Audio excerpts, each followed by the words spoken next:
All right, so this morning I'm sitting here with Greig Brebner, the founder of Blunt. Greg, thank you for fitting me in on this lovely sunny Monday morning and your beautiful showroom. It's lovely, isn't it? Beautiful morning. It is, yeah. So can we start off, what is Blunt? So Blunt is a business that was built around a product, basically, which is an umbrella that I came up with back in the day.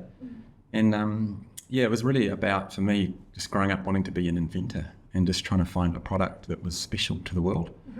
And so I've just been on that journey really since I was a kid, I think. And it's just how it sort of, I guess, come to be over time, and lots of ups and downs like any startup. But the whole business started, the idea, the vision for the umbrella started back in London in 1999. So I arrived there on my OE, and before that I'd actually tried a lot of different product ideas, just wanting, I guess, to be my own boss in life, and thought if I could commercialise a product, then it'd be a great future for myself. And along that journey, realised that it's actually really, really tough. And a lot of people, especially in New Zealand, seem to be trying to do that. It seems like to have this perfect future, to have this product that you can sell anywhere in the world and make lots of money. This big inventor's dream is really strong in New Zealand. So I was sort of part of that. But after lots of failures, started to get to the point where I was like, well, what's the difference between people that can make it, which is very few, and people that can? So I think I spent a fair bit of time in my early to mid 20s just reading books on what success looks like, and the whole mental or mindset power of where you need to be to actually make something work in this world was really intriguing to me. So that's sort of what I applied to the journey to begin with when I got to London, which was I think quite key to the whole venture. Yeah. So I got to London and I was just walking around, and I didn't have a job for a while. And just the sheer number of people on the streets there, and the pavements are quite tight, and when it rained, all these umbrellas came out. And I was walking around, and being a bit taller, the spikes of them were kind of all at my eye level.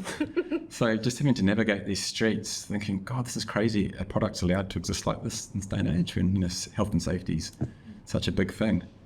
So I thought, there's got to be a better way. And I think because I had the time, because I was fresh in this country, I was just walking the streets exploring, I just thought about it a lot. And the whole inside of umbrellas being this product that people have just lost respect for. And it was just interesting that there's still a product that people had an emotional connection with, because I was sitting in a pub with a mate, and he had his umbrella that he'd bought when he first got to London, and he just kind of had this real thing about it. And I thought it was really odd, because in New Zealand we're in cars, we're travelling a lot, right, in cars, so we don't actually use umbrellas in our commute like you do when you're on foot in places like London. So that intrigued me as well. And then realising that they're a fashion item, but they're not really respected like a fashion item. And for me, the reason for that was that they just, the design wasn't good enough. It was just sort of cheapened, and mass production just made them like rags, and people had just lost respect for them as products. So my big insight was that if I could get a better design in the product, then I could sort of bring back the mojo of a product that back in the day was actually quite valuable. 100 years ago, people paid lots. They had ivory handles and the sort of that gentleman's ultimate accessory. And just felt, I just had a vision, I guess, that they could be, what was actually happening at that time was the Swatch watch was kind of big. And I just thought, that's a reimagined product in a certain way. And I thought the umbrella could do that as well. So that was sort of the seed of it, the whole vision. I love that. Yeah. You alluded to a bunch of failures. Why are you calling those experiences failures? I guess because they just didn't go anywhere. And I think that's, a lot of people have these great ideas and anything in life, and you sort of go on this roller coaster where to begin with it's all the best thing in the world, and you get all excited about it. And then over time you sort of share the idea with people, or you actually start working on it, and it gets a bit hard, and then all these reasons come in for why it won't work, and then you sort of talk yourself out of it, and before you know it, you've sort of lost the way with it. And I went through quite a bit of that, and so I think that's a really common journey that people go on. So for me, I think I just told myself the ideas weren't good enough, but perhaps they weren't. But I was just being inspired by what was around me. And it's like, you can only work on what you see. So those ideas were sort of more around like house products and things like that. Yeah. So it was just, that experience of going to London, just being on the streets there and seeing a product in a whole new light was really key. It wouldn't have happened if I hadn't have gone there. Yeah. And I want to just grab a little snippet of what you just said. You talked yourself out of it. And that before we started, recording this, we were talking so much about mindset, and so I can hear a really distinct shift actually between the previous projects and Blunt. Yeah. And so, how did you harness that mindset to, to push you in a new direction to make it happen? I think it was just the quality of the idea was the seed. So knowing, I could just see an umbrella that, and I knew it would be difficult, and I was looking for something that was quite difficult to do because I thought it was easy. Someone would have done it already. And it's one of those products I think that a lot of students have had a go at in there, and but no one had really nailed it, I thought. But I just thought, I felt I was the person to do it. I don't know, there's something in me that thought I can do this. Yeah. And a big part of the mindset was just creating the vision of what good looked like. So making sure that I could kind of see what I needed to do. That was really big. And then almost convincing myself that I'd done it before I got there was really big as well. Okay. Yeah. So some of the, I guess I read a book called Mind Power by a guy called John Keogh way back in the day. And it was all about that. It's basically about using your thoughts and your minds and to create those visions of what could happen before it actually happened. Yeah. So I was really trying to manifest it in my own head. And I just thought of lots of crazy stuff. I thought, one day it's going to be so successful as a business that I'll be doing talks and things like that. I actually did think that. Yeah. Yeah. So it's quite funny when I do a talk now. I say that to people and I think it's a bit funny. Yeah. But that's sort of part of it, right? You kind of put all the bits together of what your future could look like before you get there. Well, I read something that your brain doesn't know that those thoughts are real or not real. That what you're saying is reality to your brain. Exactly. Yeah. And then you live what's real. Yeah. Because the fact is we're all living in our own dreams inside our heads. Yeah. So we're just getting in our own way, everybody. So it's just finding the tricks that can sort of break through that. But it's sort of matching it with the outside world too, right? You can't do it all inside your head. But it was basically inside my head for the first month or so in London, just trying to, I got to get my mindset right before I do this, otherwise it'll just fall away. Cool. And also the pressure, like almost desperation. I was 25 and I thought, if I can't get this product right and get it out there, then this is the last chance. So sort of putting the element of desperation into me as well. Yeah. And then just anyone that would listen to me, I told them I'm reinventing the umbrella. Like it was this crazy statement I was making to the world. And everyone was like, you're nut. Like everyone thought I was a bit crazy, but like good on you sort of thing. So it was, all that mindset stuff I think is huge. Yeah, especially early days. Yeah. And you mentioned before there was a period from the concept through to it actually being a functioning product that's going up to market. Mm. So what were you doing in that interim phase of about 4 or 5 years? Oh yes, so it took forever, right? It was to start with. I felt the umbrella it was completely broken, so I needed to fix every single thing about it. And it was really basic beginnings. I was just working out of my flat in London to start with, then moved to Cambridge. But I found a kite shop and bought some fabric and some sticks and bought a sewing machine from Marks and Spencer's for £99. Never doing that. I've still got it. It's funny. And then just started to try and make stuff on the floor of my flat. I didn't know what I was doing. I was just trying to make stuff and realised just how hard it is to actually make an umbrella work at all. Mm-hmm. So the respect for what it was as a product sort of grew for what the traditional umbrella looked like. And then just, I guess I'd try and make something and get to a point where it wasn't going to work and just throw it away in the corner in disgust. And then walk away for a bit and then this new idea would chew inside my head and then I'd have another go at it. Mm-hmm. So it's sort of this, I guess, this cycle of failure really, but just trying. And the more I got into it, the more, I guess, the emotional connection to the project got deeper. Mm-hmm. So I just couldn't leave it alone. I think it was sending me a bit nuts. I wasn't probably mentally that healthy during that period. Oh, okay. But I think 18 months in, I got given a book by James Dyson, the one about basically his journey with the vacuum cleaner development. Okay. And that was really helpful because it just showed, I guess, the journey he had to go on and the perspective of the length of the journey. And also at that time I worked out that I was just really trying too hard to change everything about this product that wasn't actually completely broken. And that's, I think that's a real lesson too, is to understand you try to make something new, but often things that are successful aren't all new. Yeah. They're probably mostly sort of familiar to consumers and you just need to innovate the bits that are broken. So that's when I started to really think about it, probably in a more logical way, the project. And then it took me probably another year to get the first sort of concept that was sort of the start of what the umbrella is today, the Blunt is, But it was really just, I'm an engineer, so I probably should have started just with the traditional umbrella. I could have saved myself a lot of time and just analysed it like an engineer would have. But it seemed to go off on this tangent for a while, but I guess it was all part of the journey. Mm. Yeah, you probably know the reason that you do everything inside and out, you'll know it. Yeah. Because you tested things that you found out didn't need to be changed. Yeah. Now you know that. Exactly. And it's created your whole understanding. It's funny because like looking back, it all seems pretty clear to actually talk about it now, but you're in such a fog. Like you're just trying to do something special. You're just sort of trying anything day to day. So there's no plan, there's no strategy or anything like that. You're just trying to do stuff. So yeah, and it was all part-time, so it wasn't like it was my job. But yeah, so that's how it started. And then when I got to a point where I worked out umbrellas, they're basically just a piece of fabric with a frame underneath that supports them. And to make them better, it was really just about making them structurally more sound and better in the wind. That was sort of the thing I worked out. And to do that, the fabric needed to be pulled really tight. And that's where I worked out. Normal umbrellas don't do a very good job of that. They're quite saggy and floppy. And that's why they fall inside out in the wind, because people can't control them because the wind's not, it's just fighting with the wind. Yeah. So that's when, I found out a new way of tensioning the umbrella canopy. And that's what the frame does on the blunt. And then after that was working out how do I get rid of the points at the edge, because that was the key insight, right, is how it's dangerous. So I was trying to change that. But just fixing that problem was also fixing the tension problem as well. So it was like the ultimate solution solved all these problems, and it was like one or two little things. So that's when I felt like I'd really done it, because when you find a solution, you find a solution that can solve a lot of things, it's really efficient. So yeah, finally got there. Yeah. So that was, I think, 4 years it took to get to that point.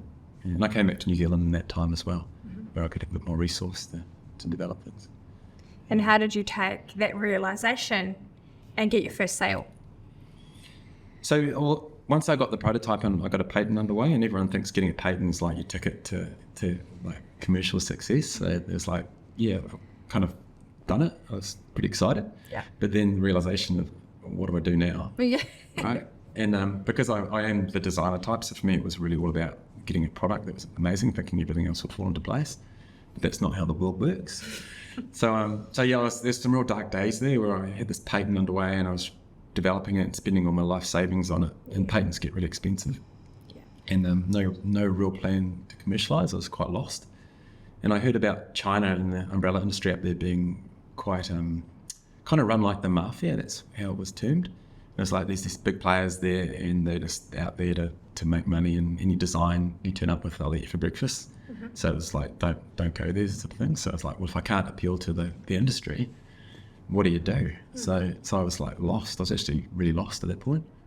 Yeah, and that's where a key person came into the fray that really helped out. Oh, yeah. So yeah, it's just the people journey with Blunt has been really, really interesting. So yeah, when you're by yourself for that long, typically as an inventor, you get you're trying to hold on to your idea because you don't trust anyone, or you know how sensitive it is. You know the journey you've been on. You don't want to get people involved that aren't right in that, so you end up doing nothing quite often. But I was lucky to meet a guy called Scott Kington, and he actually went to the same school as me, but we never met each other. And I was working for my dad at that point, and we were just working on another project together. And he saw it one day and fell in love with it and realised what it could be too. So yeah, he had sort of complementary skill set to what I had. So yeah, we got together, and that's when the commercialisation of it and trying to get it to market started. Yeah. And that was done in New Zealand, which was incredibly painful. Yeah, there's a reason why umbrellas aren't made in New Zealand, but yeah, we just worked out we had to make them. We said we've got to make them to sell them, and we can't do it in China, we'll do it in New Zealand. And that's where it was just a typical do it in your garage startup. We just tried to make umbrellas, and we got there and we made 200 of them, but made them really, really badly. So we had a really good design, but made really, really badly. Yeah. So we got some shops stocking them. So everyone was into it. It was really cool because the whole story of this new umbrella was actually really intriguing to people. And I think people kind of got the fact that umbrellas sucked. Like, a lot of people were like, well, why? There's nothing wrong with umbrellas. But then other people were like, oh, hang on. Oh, if they think about it, they're not that good. So these shops gave us a go. So a couple of shops in Auckland got them in there, and they started to sell. We put a price tag of $99 on them, which was quite steep back then for an umbrella. Yeah. But I think just because we were in design type shops, people were looking for gifts, and it was just sort of the right place to start. And because the owners of these shops were into it too, it gave us a good boost. So that got it started. And sort of, I guess it was the ultimate validation when people will actually buy your product. You know, you can go and talk to your family about, oh, do you like it? With your friends, do you like it, right? Yeah. But until strangers actually part with their money for something, you haven't really tested it properly. So we kind of did that by default. That wasn't really the plan. It was just make something. So you sort of have these I guess these intentions and you just wanting to go forward, but you don't actually realise what you're doing until you've done it sometimes. And that whole exercise is really just about validation. So yeah, validated it. So with that knowledge, we were able to sort of go and reset and do it properly. And that was about getting a manufacturer involved, because we knew we weren't going to be umbrella manufacturers. Stick to your knitting. So yeah, that was getting investors involved, and that journey's worked out great for Blunt.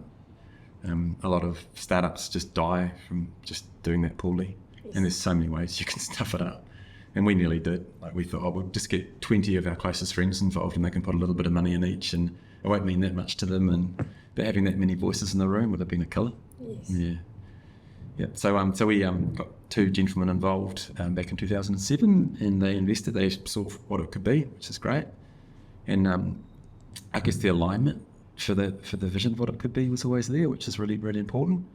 And for them, they weren't in the game of umbrellas or even in products. So for them, it was just a good business idea. So heaps of help on the business front and the financial and just strategy at that level, but actually leaving us alone to get on and do the product stuff, which I think is a really healthy combination. And for them, it wasn't a lot of money either. So it wasn't like the pressure like someone had mortgaged their house to invest in your venture would be like. Yeah. So there's a few things there that really worked for us, but again, not planned, just sort of just lucked it.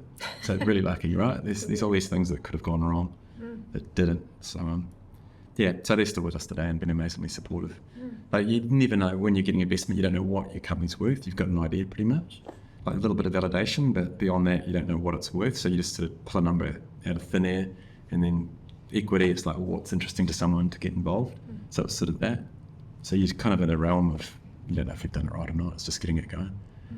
And then making sure that down the track, I think this is something we didn't do either, but we're lucky because money always runs out. And that's actually a really difficult conversation to have with investors. It's like, you said you'd do this in this amount of time, and it's taken 3 times as long, and you run out of money, and it's like, right, so what happens now? So our investors were amazing and just supporting us further on that front, because they could see where it could be. So again, that's a really good lesson, I think, for anyone looking for investment, is just to look down the track and what's going to happen when the money runs out. Because it always will. Yeah, it always will. Yeah. And I think anyone who's investing, who knows what they're doing, will sort of realise that too, and hopefully force you to have that conversation earlier. Because so many people in startups, it's just money, right? You're struggling. You're needing to just week to week, so you've got a really short-term vision of what money is. Yes. Just to do the next thing. So you've really got to put yourself 5-10 years in the future, which is really difficult to do. And easy to say now, but yeah, it's interesting. So that whole investment journey's, you could talk about that forever. Yeah, that's a really fascinating one, because also I think you touched on, bootstrapping out, getting friends, putting the money in as one option, but actually going a separate option and talking to sophisticated investors who not only brought money but skill set also. Yeah, and the right skill set too. Yeah. And just even the relationship, what that relationship would look like as people. Like, you've got to get along with them, right? They're part of your family almost, right? Yeah. So you've got to make sure that relationship's really solid. So yeah, lots of stuff. Yeah, well, you've talked about people a lot, actually. You've talked about, the partner who came in and saw the vision, the investors. You've been going for such a long time. You've now got a household of staff and whatnot with you. So how are you getting the best out of people? The big thing with people is just making sure the understanding is there from the start, and that you've got them on the right, like for employing someone, just the right job description, and making sure you've got people on the right seats in the bus. That's basically it as the company grows. And through those startup years, really, you haven't got options, because the people to come in and help you really are probably doing it for more, the belief of the vision, and it's really creatively led, the passion of what things could be. It's not so much as a business and the structure and process of a business. And that's something that has to shift along the journey at some point. Yeah. And it's actually really difficult to do, because the understanding of coming together as a startup versus what you need to be as a growth company are quite different. Yeah. And a lot of companies getting through that phase is actually really tough. Yeah. So yeah, we've been through some pain on that front. It hasn't been nice, but today it's great. It really is, just having the right leadership in the business. Yeah. I think the one thing for me is just I always knew that the place for me was really about that creative side of the product. It wasn't about leading a business. So I've never been precious about that. So I'm so quite open-minded about who came in to do that, as long as the understanding was right around it. So just making sure that you don't have any misunderstanding about where people sit in the business. And that's really clear. And because everyone coming into a startup, everyone has these ideas of I guess there's so much risk involved. So the idea of making some money at the end of it is on top of everyone's mind too. So you've got to have that conversation with people best you can as well at the time, because often you don't have money to pay them what they're probably worth at the time. So there's the promise down the track, but often the conversations aren't clear because nobody knows. Yeah. So everyone's expectations are different, and that can get really messy too. And it's so hard to navigate, especially when it's your first time around. Yes. So yeah, just having those right conversations, but just being equipped to have them. And I think that's where maybe investors that come in could be really helpful. And it's tough. People, everyone's in their own world, right? So to actually have a conversation that's on a level where everyone's crystal clear about where they stand, it's incredibly difficult to do, and takes a lot of skill set and a lot of experience to have, and things I didn't have. So I've been pretty poor at that through the years. So yeah, learning all the time. Yeah, absolutely. So since between 1999 and now, I can hear there's just non-stop learning on your part. You would have seen a lot of stuff. You would have seen economic cycles and large headlines and changes to the umbrellas themselves and what. So how have you taken what you've seen over the past 20 odd years? How does it shape the company now and where it's going to go next? Yeah, I don't think we're that influenced by external factors, because we're kind of on our own journey, and because we're trying to disrupt something quite traditional, we're just such a drop in the bucket. So we've just been on our own journey. We're not actually, the ups and downs of the economy and all that. The biggest thing that influences us is the weather, which is not surprising. But it's not just about rain, but rain's sort of the thing that lubricates our wheels. So we're always talking about preparing for a rainy day, because it's all about building a brand and basically building a new market segment in some ways. Like, instead of went to market at $99 price point, which was unheard of for umbrellas. Yes. So the work that had to go in to actually create that, I guess, that space in the market for us to play that no one else was in, was really, really quite challenging. And that's taken a lot of time. And it's just surprising, like, you can have the best product in the world, but unless the market really understands where you sit, you're really battling. And that's really been proven true with New Zealand. It's been so awesome because we've been here the whole time, and we've sort of edged that market out over those 12, 13 years we've been on the market here, to the point now where I think we've sold up nearly 100,000 units here, just in the middle of New Zealand, which is amazing given that we're like 3-4 times the price of a lot of umbrellas. Yeah. So yeah, that's amazing. So that's always shown the potential of it. Yeah. But to actually do that in other markets is actually really quite difficult, because you've got to kind of change the mindset of people that it's worth investing your money in a product that's going to last and give you a better experience over time, versus just buying something cheaper because it's cheaper at the time. Yeah. So that's that whole buy once, buy right sort of mentality. So that's sort of the battle of blind. We're not the only ones in that battle. But for umbrellas, just in so many parts of the world, it's just a bit of a throwaway thing. So it's like, why would, it's just too expensive. You hear that so often. But when people understand it, that price conversation just goes. And it's amazing when that happens, because they just see the value. And it's not just about the product, it's about all the backup that comes with it as well. Because for us, the service side of it is as important as the product. So we do a lot of that, the repair side of our products. Yeah, I want to learn. Like, we can make them as awesome as we want to, but someone's always going to find a way to break an umbrella just because of what they are, right? They're really vulnerable. People stand on them in the back of the cars, dogs chewing handles and things like that. So when that happens, people want service. And that's quite interesting, that journey in itself, how we've gone about that, because we're kind of seen as a sustainable choice in umbrellas and products. But that kind of was never the intention. It was always just about making a better product for the consumer. Yeah. That was always the vision from day one in London for me. But coming to market and having that higher price point, we just had to service it. So as soon as something went wrong, we had to repair it to get it going, to keep the consumer happy. And we just learned how powerful that is, just that human connection with your consumer. Consumer's probably not the best word, but just the owner of the product. Yeah. And when you have that connection, the emotional connection with the product just goes up another notch as well. So you get this real beautiful momentum happening where people just fall in love with their product they own, want to own it more, they just love the journey. Yeah. So that's something that's sort of happened a little bit by default, but we're really trying to understand at a deeper level now, and intentionally put that into our whole offering. And I think that's another hot topic altogether. Yeah. Which I probably need to rest on. But that kind of falls into our design philosophy with products now, which is another thing that we can talk about. Yeah. Do you want me to talk about that now? Yeah, well, I'm sorry. I'm go staring at you blankly because it's so fascinating, isn't it? Because you've come so far and you seem like you're in a moment of a real reflection at how far you've come and what you've achieved. And so there's all these clarity, all these thoughts and no, it's just interesting when I talk about stuff, how it's hard to talk about it in a segment because everything's so interlinked. Yes. So you go on this pathway. I just hope I'm making sense with each of it. But so the big thing we've actually done a bit of a reset with our brand just recently, and that's really come about because we're going into a product beyond umbrellas, which is super exciting. Yes. And that hasn't happened for a long time with Blood deliberately, because it was always about doing one thing, doing it well.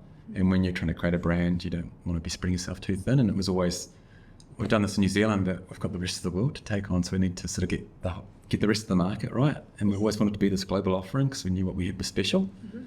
So it was always like, how do we build the rest of the business up to get to the level with the market penetration that before we do anything else? So we kind of held back. But realised it's kind of a time now to do something different, because I want to do something different. Yep. Because my mind wants to do something other than umbrellas. So we're doing a product which is similar to umbrellas and it has similar channels, but just to do it, it was really cool to go back and look at the umbrella journey and what worked and what didn't, and sort of, I guess, discover our secret sauce and put it into a formula which we know we can take well into the future.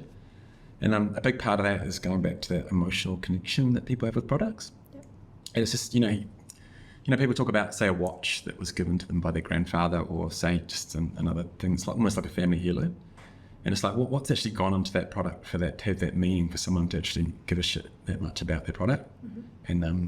And we've kind of felt that sort of happened with Blunt, just, I guess, the reflection from people using the product and just almost like the joy it brings them because of the experience when it's raining and they're getting protected, I guess, by so there's that sort of emotional feeling of trust and confidence and protection, all those sort of feelings that we seem to get because it's an umbrella for one, but also because it works really well too. Yeah.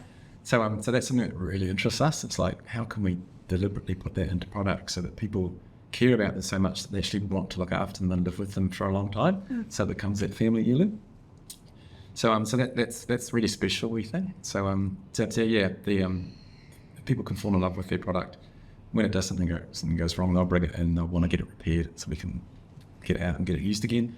And after they've been through that repair process, they love it even more. So it's like, if your child goes to hospital and is sick, right? There's the emotional connection gets really tight, and then you love them even more. So it's like, how can we sort of simulate that human relationship with products so that people want to own them, and then almost remove the reasons why they want to get rid of it? And that's the ultimate sustainable story, right? It's like, if you want to live with your product for the rest of your life, you're not going to buy more. So you're just using a lot less stuff, but we still want them to have that awesome experience they do when they buy something new.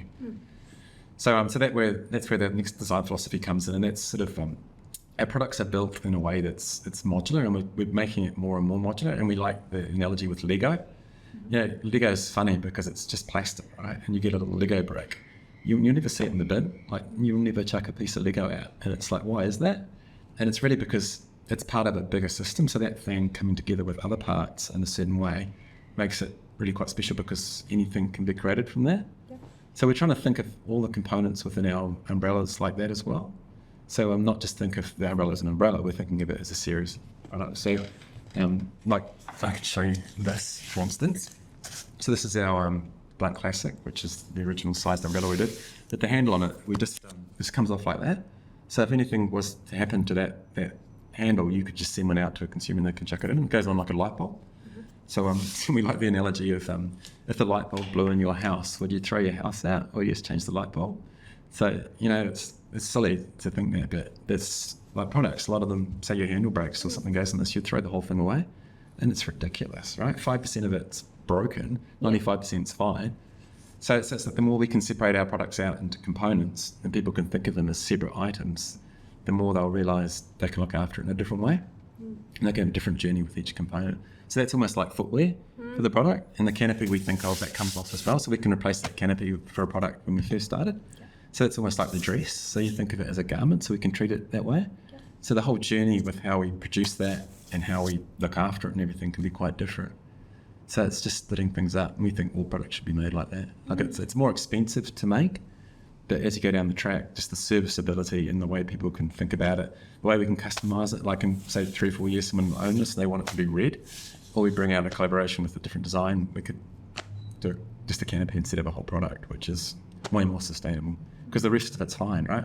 So there's certain things in here that should last forever, and other bits that will wear out. So they've got to be thought of differently as well.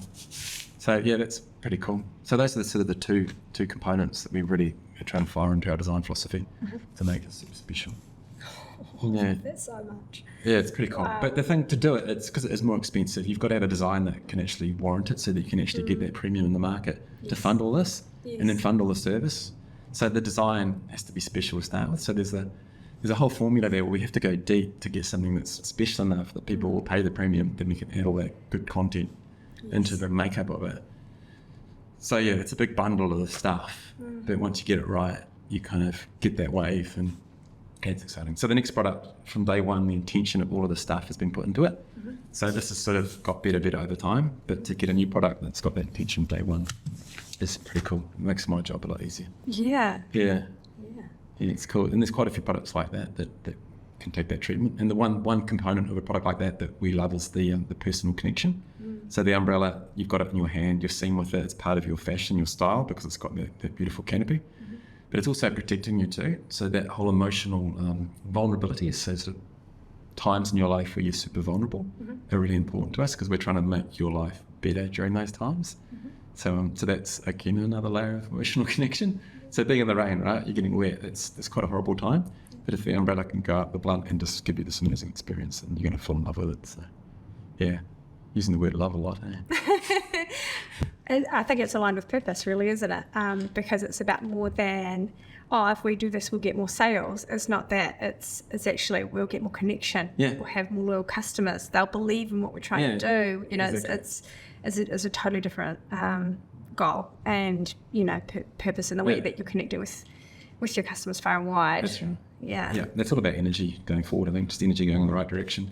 And sales, you do all that bit right, the sales just come. So the more umbrellas we repair, the more we look after, the more people are engaged, the more they buy. Like people come in to get their umbrella fixed, and quite often they're just buying another one while they're there as a gift, or because they just want to spread what it is to other people. Yeah. And that was always, to start with, everyone was like, this isn't going to work because, they've got a break for you to sell more, and that's traditionally how the industry's set up. Yes. It's all obsolescent, so they've got a break to get more into the market, which is crazy. So everyone's like, well, if they last, then no one's going to buy more. But it doesn't work like that. People actually do buy more because they want a gift, share it out, which has been awesome, like the word of mouth for us and that sort of thing. Once people hear about it, it becomes that topic of conversation at the dinner table, which is the most powerful thing we can get as a brand. And the whole PR and the way we push that and getting other people talking about us as opposed to us talking about ourselves. We never pay for advertising. Like, it's just like we can't afford it, right? We're a small company trying to get to the globe. Yep. So we just need to seed all these great messages so that people going out will do it for us. That it's every product that goes out, its own little billboard to the world. Yeah. And it's quite interesting once you do get that concentration of blunts on the streets. It's sort of almost like a tipping point where it just gets a life of its own, and people are walking along and they see other people with a blunt, give them a nod. It's pretty cool. Yeah, so that's basically our formula for penetrating bigger markets around the world, is really trying to get into villages and trying to get concentration of users, not trying to just go too wide. And that was sort of the problem to start with. I think Kiwi companies go into the world, they just see these big markets and think that's the answer to all their dreams, is getting into a big market. There's all these people, all this money floating around. Yeah. But the reality is those bigger markets are so much more competitive and so much harder to get into. They've got so much more tradition in the way they do things and cultural differences. And New Zealand, our perspective on the world is just so distorted because we're sitting down here, we don't see it at all. So that's why Kiwi brands they hardly ever make it overseas. So you've got to be really real about that and go in and just be really pinpoint where you put your limited amount of energy. So our strategy is really just about trying to find little areas of the world that are really ripe for what we can do, and then go in there and just hammer it in a whole lot of different ways so that people see us in 7 different ways in that same light, and then they're going to adopt us. But yeah, Australia is definitely a big market for us right now, and that's because it's closer, we can get there a lot quicker, and the cultural differences aren't that different. And places like Melbourne. Yeah, or just cities, and Yeah, I think Australia is probably the first stop for any company trying to export from New Zealand. Like, unless you've got a specific reason to be somewhere else, it's just silly not to do Australia. It's so much bigger than us. Like, 5 times that change the world of most New Zealand companies if they can make it work there. Yeah. So yeah, that's where we are. And the weather there has actually been playing ball for us in the last few years, which is nice. Yeah, that is the one challenge. What we're trying to do is the weather. Like, to be in a market where maybe it rains 2 to 3 months of the year and hammers it down, and then dry for the rest of the year is actually worse for us than a market where it's sort of like Auckland, where it's sort of half rains some days. It's actually better because as a brand, we're actually getting a lot more exposure on a continual basis. And then there's the benefit too of being an umbrella. Like, people don't get sick of us because it seems like every year we get a refresh when the rain sort of comes in again out March, April. And it's actually quite a nice, around that Mother's Day time. It's actually really cool because it's a real gifting period as well. Yeah. So it's sort of on the cycle with this market where we sort of go away for a few months over summer, like it's a bit of Christmas sort of gifting. And we go away, then we're all fresh again. So that's actually been a real gift for the brand in New Zealand, and I think Australia as well. So yeah, we're learning a lot. Yeah. So you've touched on a couple of things, Australia and a new product, but where to for the next 10, 20 years of plant? What do you? It's really trying to just make healthier products for the world. That's what we really want people to own stuff that's healthy for them and healthy for the environment. And like sustainability smashed around a lot these days, but it just, I guess it seems quite skin deep in a lot of places. Like that word sort of lost its meaning quite a bit. Yeah. So for us, because we sort of not stumbled into it but didn't do it intentionally, it feels like our efforts are really genuine because it's sort of really linked with our business model. So the more we do in terms of selling our product, it feels like the better we do in terms of doing the right thing with people owning products longer and just basically less resource going into the world. So it's really taking that formula and just trying to expand it into as many product categories as possible that fit with the theme of what we do. And we've identified a few already. Yep. But that's where we're powering ahead to. Yeah, it's interesting. And it's going to change our world a lot, having different products and not being reliant so much on the weather. That will make our life a lot easier. And and I think the more we get out there, the more each product category will look after the other categories beside themselves too. So yeah, that's where we see the growth coming. But just getting the right channels set up around the world and getting the right partners. We've got our own people in the US and Australia and New Zealand, and other markets we have distributors. So those distribution partners are really important to be aligned with them, and that's always quite challenging because other companies have their own ambitions and own needs. So it's just making sure that we're really aligned as much as we can be to make those markets work. Yeah, but every part of the world is so different. It really is, and you've really always got to go and live there to really understand it to a depth. Because the success always comes from that penetration in the market, not the width. Yes. So that's been one big lesson. This work out how to get penetration. Yeah. What other topics? Well, I think that was I've really enjoyed that. That's really insightful. Well, it's 20-something years of doing stuff. Yeah. But we could talk about it all day. That's really captivating. Thank you so much for being so candid with me. Easy. I really enjoyed that. Yeah. I'm going to leave some links for Greig and for Blunt so that you can, just keep an eye on what they're up to and see the amazing products that they're displaying at the moment. And again, thank you for being so generous with your time. No, you're welcome. Been fun. Thank you.